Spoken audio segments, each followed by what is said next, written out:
Hello, good people of the internet. Welcome to day 11 of the 20-day life challenge on a Better Way platform with Chetan Narang. Today, I've got another short story for you. It is going to be a short video as well. So let's jump right into it.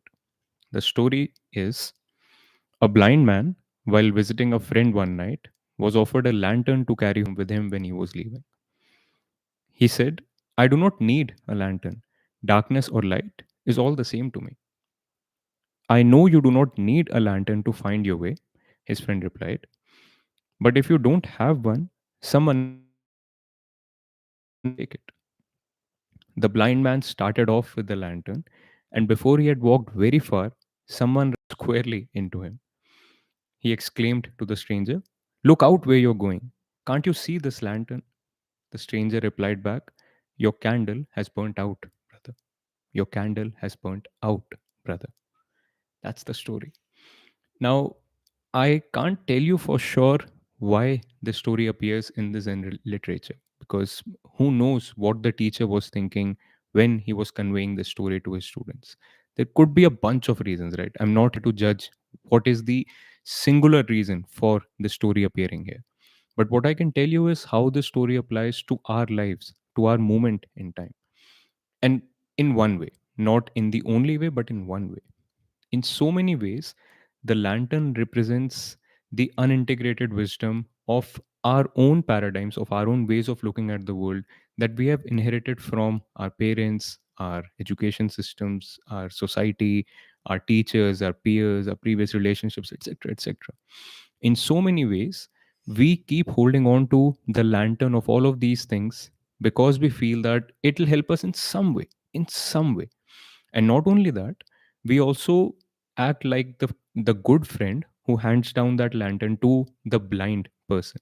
So consider that you will also be initiating someone someday.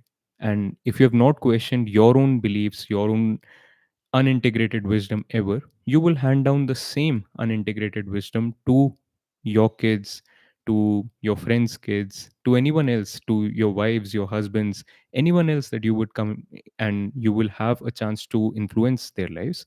You will hand down the same unintegrated wisdom to them, assuming that they're blind and assuming that the same unintegrated wisdom will actually help them as well.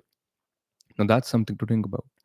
And the third thing I'll tell you is that we assume ourselves to be blind too. We carry forward the lanterns our parents or our past has given us, assuming that we are blind, assuming that these things will help us in some way find our way through the dark. But it's such an irony that, even when you realize this, even when you realize that you are holding on to something from the past and not really letting go of that, it's your own ways of looking at things which come into the picture, right? Because even if you understand that you are holding on to things from the past, you are holding on to a lantern that has burnt out, your ways of looking at things is the lens using which you will again look at even this thing. So there's a deeper unlearning involved, there's a deeper questioning involved of the entire paradigm here.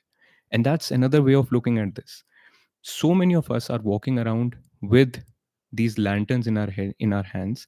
We feel that these lanterns are helping us in some way, but their lights have burnt out. That entire paradigm has extinguished in the sense that it had a utility in the past, but it no longer does.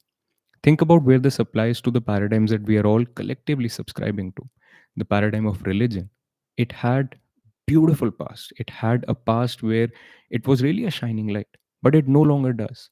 And the paradigm of religion itself has led to so many divisions. It's led to so much incoherence in our society that you cannot transcend that coherence, you cannot transcend that conflict via the paradigm of religion. It has to be someone who can transcend the paradigm of religion and take people with them. That is the solution to the conflict that all of this religious paradigm is leading to. Very similarly, the paradigm of politics, the paradigm of our corporate games, the paradigm of um, our education systems, we have burnt out the light of all of those paradigms. Almost. There are, I will not say that all of them have burnt out, but so many instantiations of so many of those paradigms have burnt out now.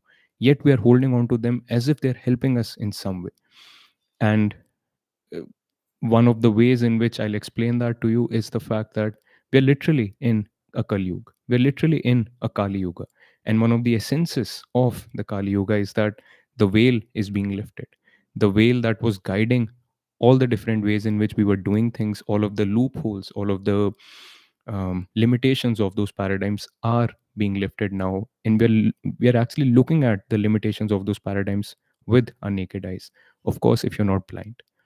And that's the essence of the invitation here.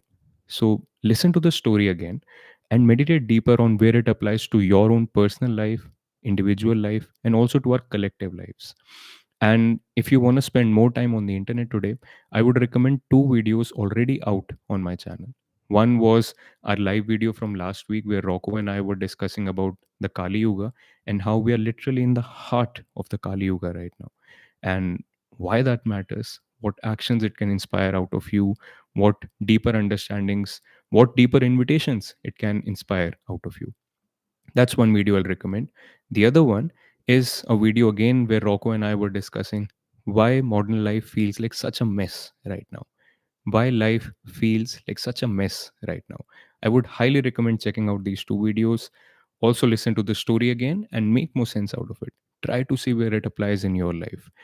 And if you're interested in reading this story, by the way, and understanding where I get these stories from, this is a book which I absolutely love.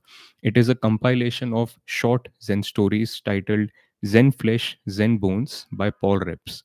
I think these are some powerful stories, and these are not stories like your Panchtantra, which have a moral at the end of them. Some of them do, but more than anything else, these stories will invite deeper contemplation on your own part.